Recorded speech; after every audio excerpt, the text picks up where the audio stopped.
It is 6 o'clock. I will call this meeting to order. Roll has been taken. Need a motion to approve the agenda. So moved. Second. Motion by Ross, second by Bart to approve the agenda. All in favor signify by saying aye. Aye. Opposed? Motion is carried. Minutes of the previous meetings. I'd like to make a correction under my electric superintendent.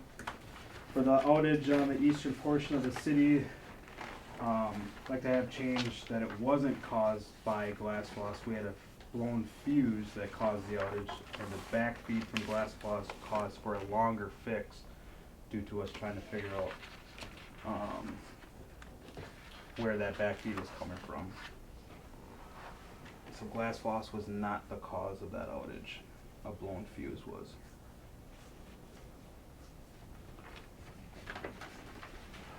Okay.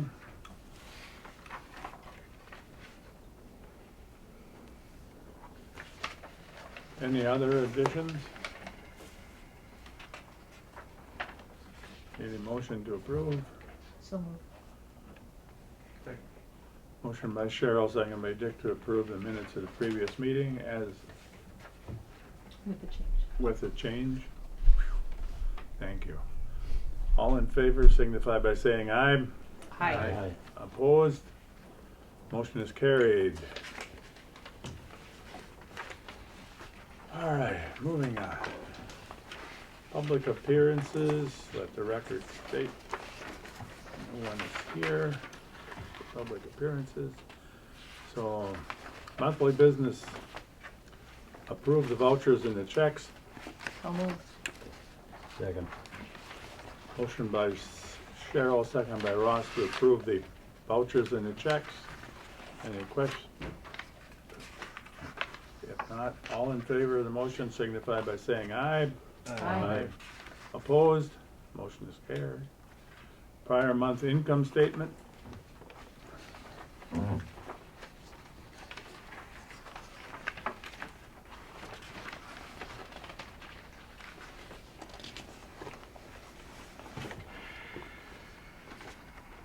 Anybody have any questions at all about that?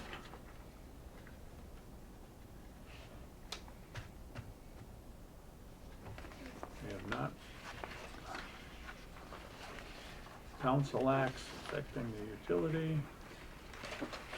Resolution 19, 2022, resolution authorizing execution of the Department of Natural Resources Principal Forgiven Financial Assistance Agreement. All right. Consumption and loss.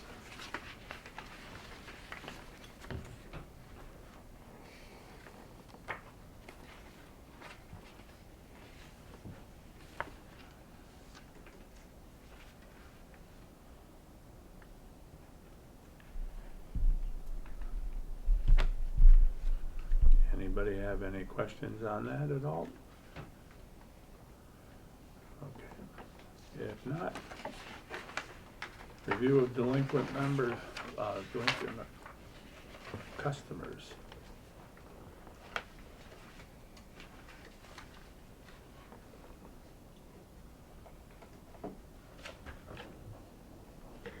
Coming down slow but sure.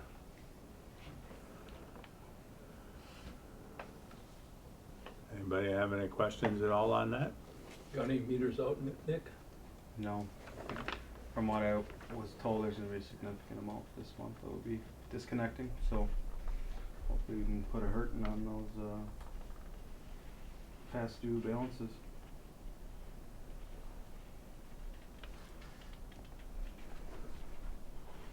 Okay, anybody else have anything about that? If not, we will go over reports of officials. Lori, utility accountant. Regarding the disconnects, we went through the motions of the disconnects this month because of training Pam. So we sent out the letters and the 24-hour notices and stuff, so that they thought they're getting disconnected, but we didn't actually do the disconnects. And then, that seemed to still bring in a lot of money, so it didn't do too bad. There's a new wage and benefit listing in the front of your binder that was given to me that I was told to make sure you guys had a copy of. So it's folded kind of goofy in that front pocket. So that's for your reference. And the new Pam is working out really well. She's catching on quick and she's dealing well with customers, and Kylie came back. She's been working pretty much about an hour a day up until last week with text messages. She did a couple Zoom calls with us with questions that we had to help work through some things. And yesterday she came in for half a day, and then tomorrow she'll be in a half a day again, and next week she's gonna try doing a full day on Tuesday, and if that works then she'll be doing 2 full days a week. So that seems to be going well. And we got to meet her baby, and it's adorable. And took a nap pretty much the whole time that she was here. Slept totally. So that's all I've got. Anybody have any questions for Lori? How many disconnects would have or should have been done? I think we were down to about 7 or 8 maybe. Was it? And didn't do them because, Because we're not familiar with the total procedure of how to do the disconnect as far as reconnecting them and whatever. There was discrepancies with them with the PSC, so out of those 8, was it 5 came in and paid, so there was only 3 that carried over. And I was told that there was 15 on the list for this month coming up, so Okay. I don't think it really had much of effect at all. That's typically what happens anyways, is right, we end up going to That's the the goal. house, they see us, they run down, and we never disconnect them. That's something that we should also talk about in the future too, as a utility commission, is increasing that reconnection charge, because the $40 doesn't even cover what the cost is for us to come back out and reconnect them. People are willing to pay $40 like it's nothing. And What are other communities doing? right now it's $65 to $80 a reconnection for most utilities. During hours? During and after hours, they have no changes as far as. Alliant won't come out after hours. And that's what our policy is right now too, and I Right. think it should remain that. Right, I If they agree. don't come in to Yeah. pay within hours, then why would you pay for an Well, employee to and come back out for Well, 2 hours? And then there's inflation, so I mean, I don't know, I don't think we should cut ourselves short, and if we do set No. a fee, I'm thinking 100. I'll do some more research on that and get some hard numbers, and we can bring it to the utility commission and see if we should make some adjustments. I do have to talk to WPPI because that is in our rates and rules, so that might be a harder process than what I think it's gonna be, so we'll have to take a look at that. Okay.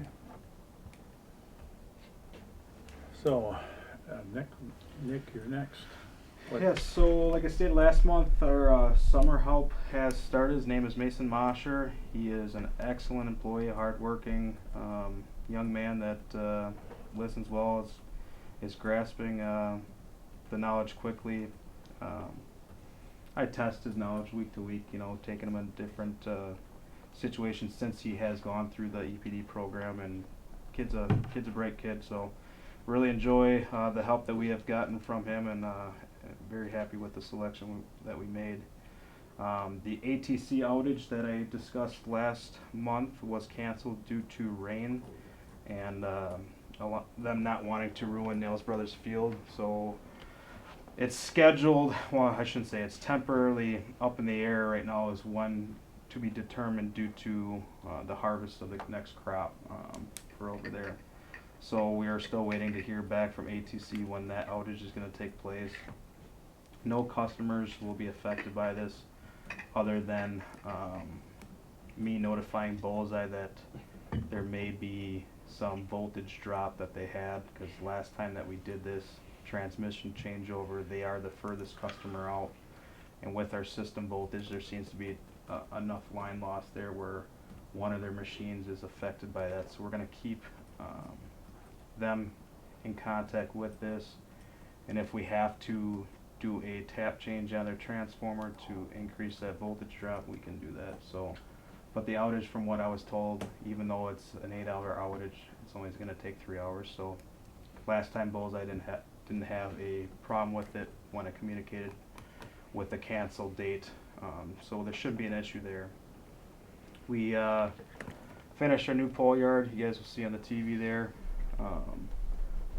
It's on the back side of the industrial substation.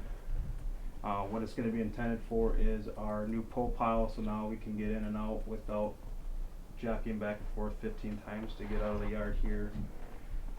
It's also going to be for our storage for our pipe, which we haven't moved down there yet, and as well as our equipment trailers. There's 2 trailers missing in there yet. So it's a good utilization of space. We ended up coming out almost $12,000 under budget with this project, and it worked out good. So there's some pictures of that. We had a significant outage for a customer, DeFarms, which is the old Burline building. There was a 3-phase bank, a specialty transformer, straight 277/480 transformer, and it had a catastrophic outage. We don't think that the transformer failed itself. We think an insulation failure inside the CT cabinet caused a phase-to-phase fault, which then went back to the transformer bank and ruined 2 out of the 3 transformers.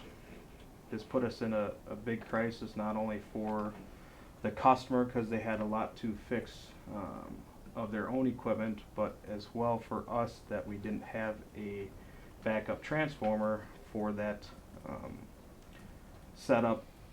So after calling and sending emails out to the entire MEUW and WPPI membership, we did get a call from Columbus that we got a transformer from them. It was an underground transformer, so we had to do a conversion from overhead to underground. So we had to do a riser pull and place a new transformer pad, new CTs, new PT pack, new meter sockets. The customer had to pay for a new secondary service going to the transformer, since we eliminated the CT cabinet, because those have a 48-week lead time and no electricians could get a CT cabinet.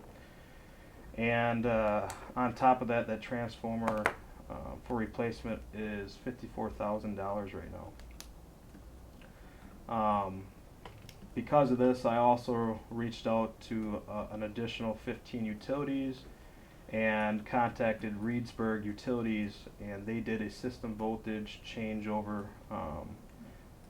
So they had some old transformers in 2400, 4160, which is our system voltage, and I picked up 3 used transformers from them for about $1,500 a piece.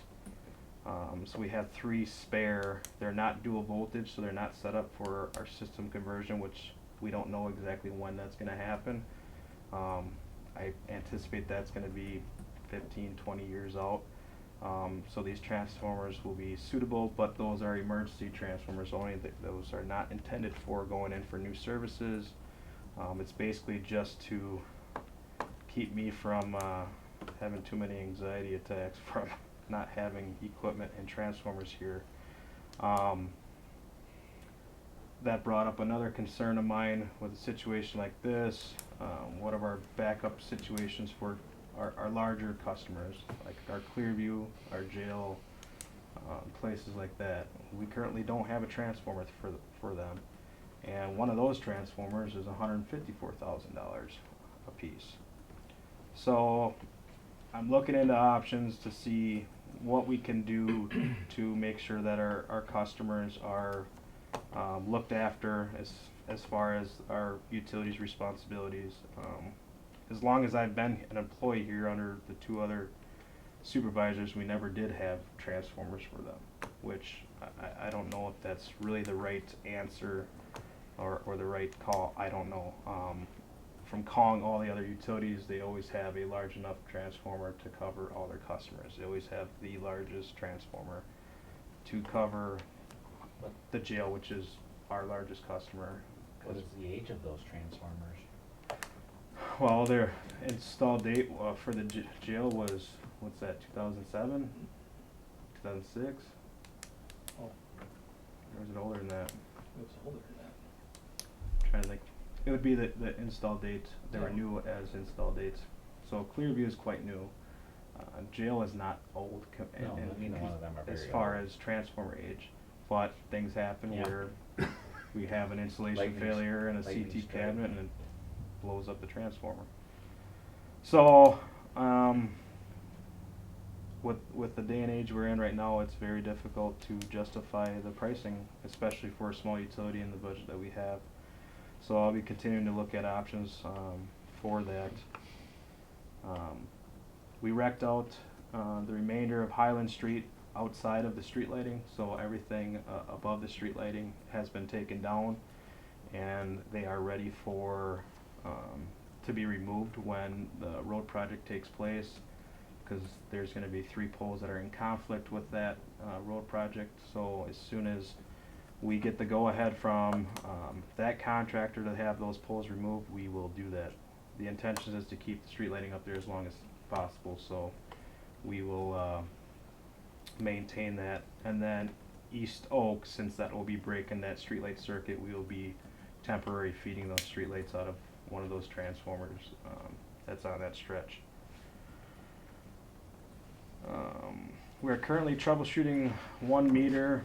It's our street lighting, one of the streetlight meters on West Oak Grove Street. It's been a couple weeks where I have done 4 to 5, it's been 5 diagnostics now that have been sent over to WPI. They have sent me fixes to see if that alters the communication, and everything's been unsuccessful at the moment. I've tested the meter tests fine, so we are not pulling it quite yet. We're looking into other options to try to figure out what's causing the communication error. We energized a pedestal that pumps out the crock found on Midway Street down by the new homes that are being constructed down by the soccer fields. I know I talked to Dan. Dan, I think, presented this last night at the Planning Commission meeting for about 5 days. I'm not sure what you told them, but I had about $115 a month of usage, and that's just the electric usage. That's not the meter charge. So tack on, is it 25 now? I'll have to double check that. So it's roughly $135 to $150 a month at the current pump usage for that. So I don't know if anybody's on that.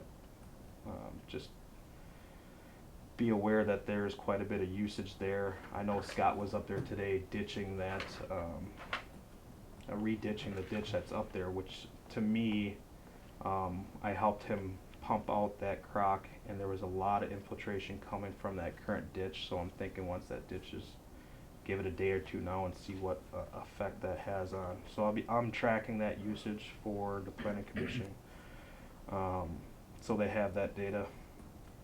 And then we are prepping East Oak job, communicating with MSA. We got everything lined up, and Cooks are starting. They actually started today potholing all the underground utilities, so we'll be taking full charge on that now. And lastly, I took a training on a new transformer loading tool. I'll be entering all of our transformers into a WPPI database, which then will be linked to all the meters that are linked to that transformer, so we can see if we have any transformers that are undersized or oversized, and this will become incredibly handy when EV vehicles start to take off, because the usage that's going to be increasing because of those is going to be significant, but also it's going to be hit and miss, because one EV vehicle per transformer is probably not gonna affect anything too much, but knowing that data, with a click of a button is gonna be nice to know, because quite frankly, we don't know if we have any that are oversized or undersized right now, and who knows, we might have some that are undersized right now at the moment. So getting those taken care of ahead of time will be nice to have. That's all I have. Question. Yep. Why wouldn't the customer been responsible for that underground to overhead or overhead to underground? Seeing how essentially it was his cause that caused that outage? It was found, so all the arcing took place in the CT cabinet. Right. I contacted 10 other utilities. I had WPPI meter technicians come out and take an inspection of it. That might not be the cause. That could just be the cause of where the gas is built up in the CT cabinet. With that high voltage that started causing the arc flashover, and then that's where the phase-to-phase contact came, because there were no loose connections in there. There was weld marks between the wire connections in the CT, but no wires were loose that were touching one another. So we chalked it up as an installation failure just based on what I have talked to other utility members, that's what they have experienced, that with. Well, with an overhead feed, everything inside that cabinet is the customer's responsibility. Up to our service delivery point, or our service wire is all the way up to the up to the CT connections. So we own up to that CT, the CT. Where are the CTs located? In the cabinet?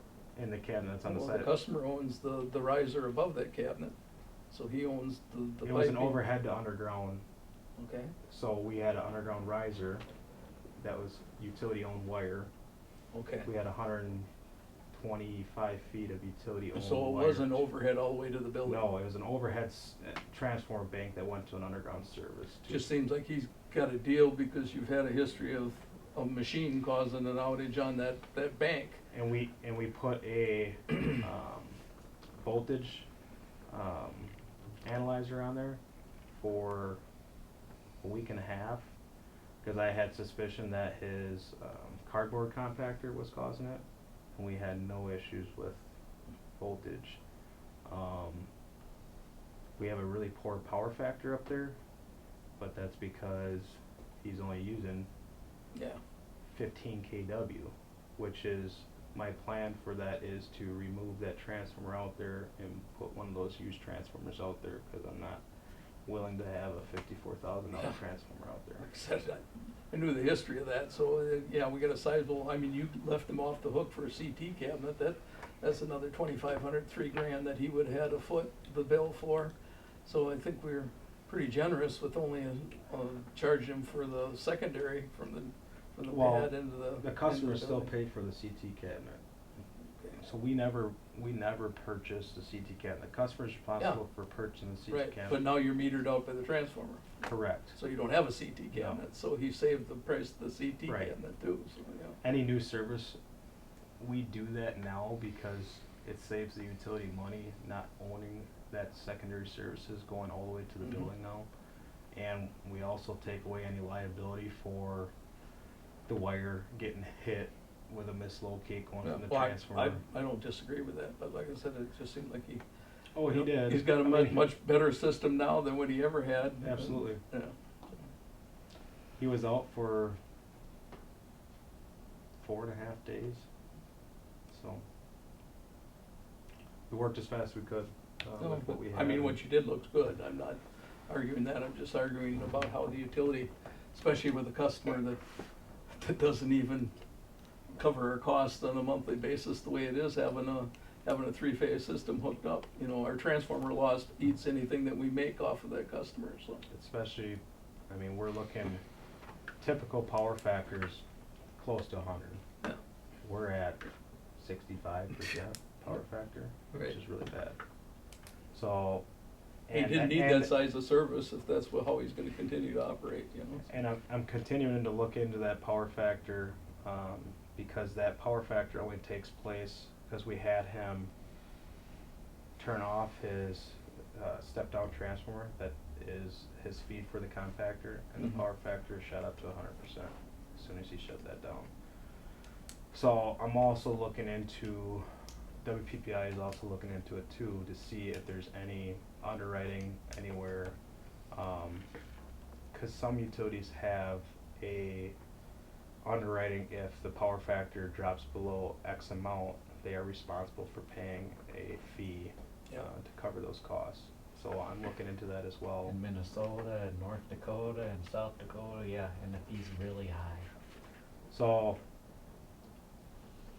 that's where I'm at now. I mean, it's I did a lot of research trying to figure out what caused it, and Yeah, there's nothing yeah. cut and dry as far as, I mean, Right. we looked in his step down transformer, we tore all the panels off it to see if there was any, and that was only 6-gauge wire leaving there, and that didn't cook, you know, nothing No. was burnt back there. You figured least resistance, that would have burnt back first, but it didn't. It burnt up in the CT cabinet, and the only thing I can think of is that the gas is built up in there. That's what other utility members said, that 480, those gases will build up, and then it doesn't take much for that arc to take place. So If he doesn't have any leakage on that step-down transformer, that shouldn't affect your power factor at all. Right. So. Okay, answered my questions. I just looking out for the utility No, because I we're agree. not making money, and now you've got a chunk of investment Mhm. in him to put him back in service. And we do have, I purposely, because there was 40 transformers available, and out of those 40, there was probably 85% of those I wouldn't put out even in emergency purposes because they're missing doors and things like that. right. So out of those 3, I purposely got a small, it's 115 kVA 3-phase transformer. So that's the one that I plan on changing out once we'll do that in fall. We don't want them to take another Okay. outage here in the middle of summer, so.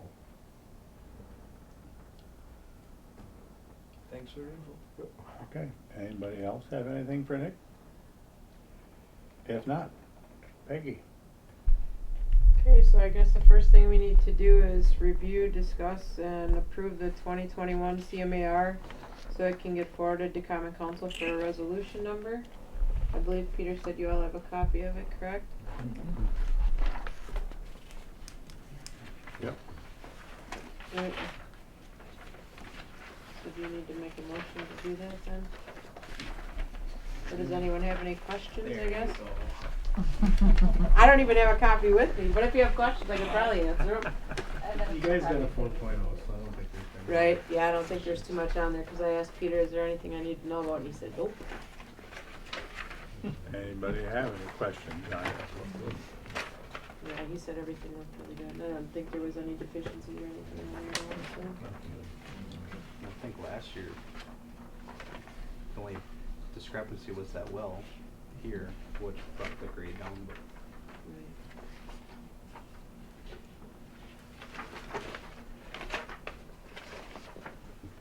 Move to forward this to council. Have a motion. Second by Bart. Motion by Cheryl, second by Bart to move this to council. Any discussion? If not, all in favor signify by saying aye. Aye. Opposed? Motion is carried. I do wanna say thank you. You guys have done well to be able to keep this up and keep that kind of a grade. Thank you. I appreciate that. Okay. So Peter met with Jason Lau and Joe DeYoung from MSA last month about starting a private sewer lateral program in conjunction with our sewer cleaning and televising program. The concern we have is because of the amount of leaking private laterals that were found during our last inspection when they did our sewer jetting. So he would like to have them scheduled for next month's meeting to discuss the scope of such a project and answer any questions that you guys may have, or if that would, entail an ordinance of some sort to enforce the residents to do something with a leaking lateral, because I do believe that that's probably a large amount of our sewer losses, the clear water that we're treating, so. And I think he talked to you about maybe putting them on the agenda for next month then? Okay. L&R meter testing was here last month to troubleshoot problems with the meter at the jail. Everything appeared to be in working order except for the low side chamber, which had a worn disc pin in it that created a groove in the chamber. The gentleman from L&R came out and he replaced the worn parts and then tested the meter, and everything was within specs then. So I'm assuming that's working fine now as far as we know. Yes, so, like Peggy said, they replaced that part. I wrote down, they have a calibrator on there that tells them exactly how many gallons they pumped through that meter at the time. So I wrote that number down and went back to our portal and verified that the meter showed exactly the same gallons that was pumped through, so that seemed to fix the problem. After doing a process of elimination with communication and no changes made to the programming since last year, we figured that it was going to be a worn something mechanical inside the meter base, and seemed to fix it. Yeah. Well, that would've made it run slow rather than fast. Yeah, And that's what it did. It was Yeah. it was only, I mean, It was like 261 gallons. that went from Okay, That's usually 15,000 or whatever it was, 20,000. so we back billing them? Yes. we did. We had Bitech out here to clean out the south waste basin, so we had the north one done last month and now the south one is done as well, so that's helped a lot. And everything at the plant seems to be working pretty well since we got both of those done, even with the flows and things that Sensient is still giving us, so. Peter had his 2022 sanitary survey for water. The DNR required that we have a corrective action plan by July 3rd, and I believe Peter took care of that. He had to revise, update, and submit emergency plan or operations plan to the DNR, and he had that. We had one in place that just needed to be updated, so we got that taken care of and sent that in to Sophia. They required us to start fire flow testing as directed by the DNR for the sanitary survey.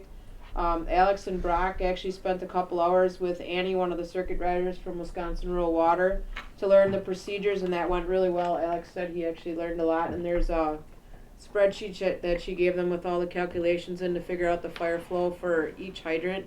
So we have to do approximately 20 or 40 hydrants per year until they're all done. So we figured about 4 years and we'll have all of them covered. So about a quarter of them a year. So we got a few done the other day when she was here, and they're going to continue to work on those this summer. So all the other deficiencies outlined in the plan have either been completed or in the process of being completed. He did give me a list of those. I don't know if you're interested in what they were. I can read them off to you. Or the only one that really isn't taken care of completely yet is, or not officially documented, is for the generator runs here for that run the well. We need to have a log for that, and there's not an official log that we have to send in to her. So we're gonna just create some type of log so that every time that the generator here is tested, that it's documented and she knows that we're running, that the well is actually running under load and whatever with the generator running.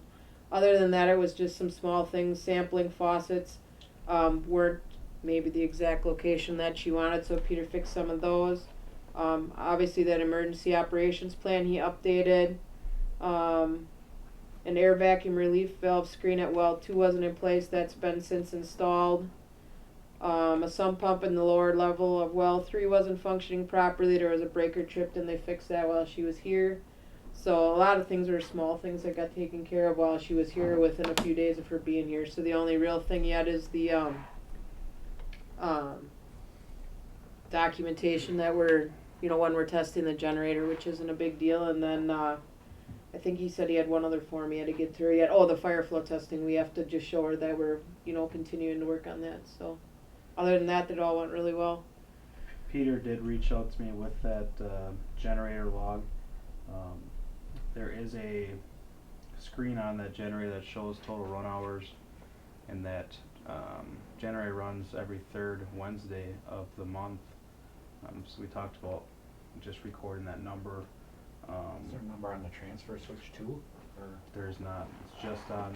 There's a display on the generator Yeah, itself. I mean, I know that at work, the transfer switches we have a display on This- them as well that tells me. The only display on the transfer switch shows, like your scheduling for the runtime, and changing the settings in there. It doesn't give you the total run hours and battery I just was life. curious, cause I mean, like, the one I have at work does do that, so it tells you the total time. That exercises the generator, but does it transfer the load? It does. It does. So do you find yourself resetting everything after they, No. no? We do have, we talked about this a couple months ago that we were having some issues with,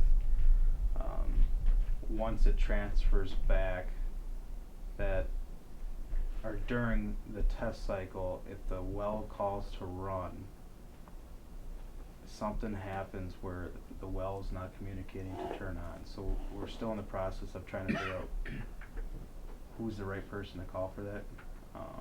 I don't know who installed this. Is it the same person that the fire department did? I theirs installed the with? transfer switch. But the generator itself, I'm saying? Yeah. You did the generator, okay. Well, Dave Crowns was the one that sold both the generators at the firehouse and that this one. Cause I just remember someone meeting me out at the public Yep, safety that building. would have been Dave. I Okay. can give you his contact information. Yeah, that'd be great. You still in it yet? Okay. So if it's already running when the generator kicks on, it's not a problem. It's when when the well tries to kick on after the generator's When already it's started. transferring back off, yes, is when the issue happens. So, I gotta figure out why that's. Is that what's recommended? Only once a month or? Yes. Yeah. And I guess the only last thing I have is, Alex and Peter wanted me to mention to you, I know the last meeting we discussed the generator for well 3, and being able to purchase the generator and equipment necessary without the bid being accepted because that needs to go into the paper. So one of the vendors did allow us to purchase the equipment and the generator as a vendor, not as a full project, so that has been taken care of. And it has been, ordered. And then we are still waiting for the information to finish the scope on the project so that we can get it in the paper and put it up for bids, we're hoping by next week. So then that'll all be taken care of as well and we can move forward with that, so. Other than that, that's all I have. All right, does anybody have any questions for Peggy? If No, no, on lateral replacement, do they share, is there any outside funding for sewer lateral replacement? I did not have that conversation with MSA, Peter did, so I'm not entirely sure. I would assume, I did mention to Peter that he should talk to them about that there has to be some kind of, clean water fund or something that can help with that. I don't know for sure. And I don't know how that works as far as if that's a different fund than what we're using for the lateral replacement, I'm Oh, it not is, sure. yeah.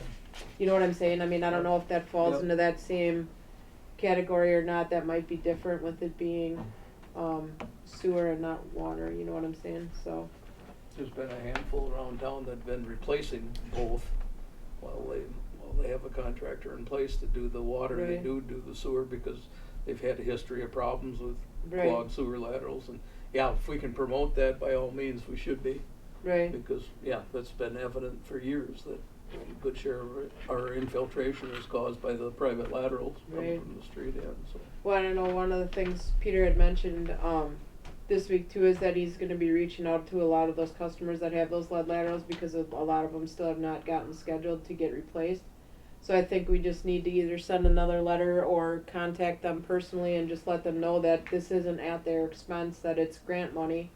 And they just need to get it scheduled because otherwise if, they don't use these funds to get it replaced, it will be on them to do that, so. And they'll be paying it on their own. Right, so, and so he's gonna be working on that, reaching out either via letter or door to door or whatever to get a hold of these customers to let them know it's really important because, we're halfway through summer already, so. Yeah, and the question arose about businesses being eligible for this. They are, as long as there's living quarters within the Okay. facility, so, those taverns and restaurants downtown that might have a lead lateral, as long as there's living quarters incorporated into the dwelling or Then into they the are structure, eligible? then they are eligible. Okay.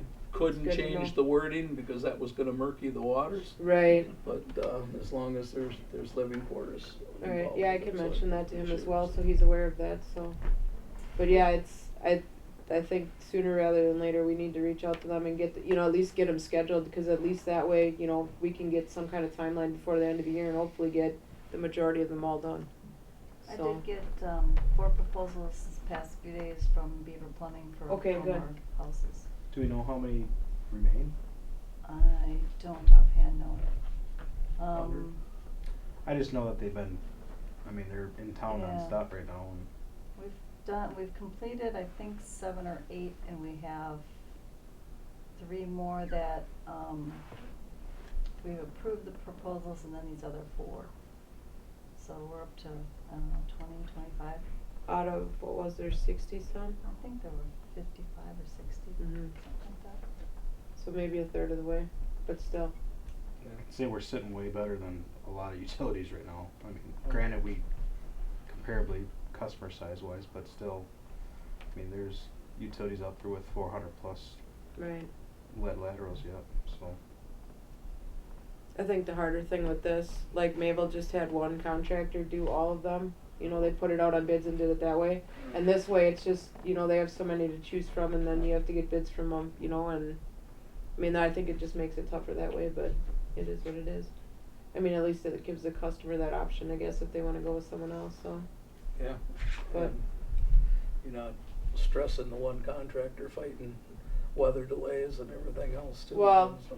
Like Town and Country did all the ones in Mabel, but they knew that, and they just had the one crew, and that's all they did for the entire year was just, That's not a bad if you can get somebody to do that. right, well, yeah. PHE had to pull out because they, lost one of their main guys. Okay. Anybody have anything else for Peggy? If not, moving on. The only thing I have is the WPPI's annual meeting will be September 15th and 16th. If you would like to golf, that'll be on the 14th of September. Nick tried last year. I don't know how he did. I don't know. Have fun. They were- I won 2 holes. He got a lot of information on the golf course. Actually, it is almost more informational than the conference itself, because people are relaxed and you're talking about work the whole time and looking for insights, different insights. It seems to be a really good place to do it, honestly. So. That's all I have. Mr. Mayor, Haven't seen the advancement on the Sensient contract yet. the attorney has The attorney's got the agreement, and the agreement. I emailed him again today to ask if he's had a chance to look at it because the commission is asking for it, and I haven't heard back. So, So did Sensient respond with whatever changes they wanted? yeah. Yeah, they did did. the changes, and Matt put those into the. He put them into this document. But also their respond was when the attorney gets to it, he'll get to it. Which is pretty Once it gets disheartening. to corporate, they don't have it. Yes, that's pretty disheartening. I ran into him at Walmart and he said the same thing. He said, trying to send it down there and I will give him another call and see if I can jack him up. Otherwise, there's nothing left. Any old business? That's the Sensient contract we take. Any new business? If not, Move to adjourn. motion by Cheryl, second by Dick to adjourn. Any discussion at all? All in favor of the motion signify by saying aye. Aye. Opposed? Motion is carried. We are adjourned.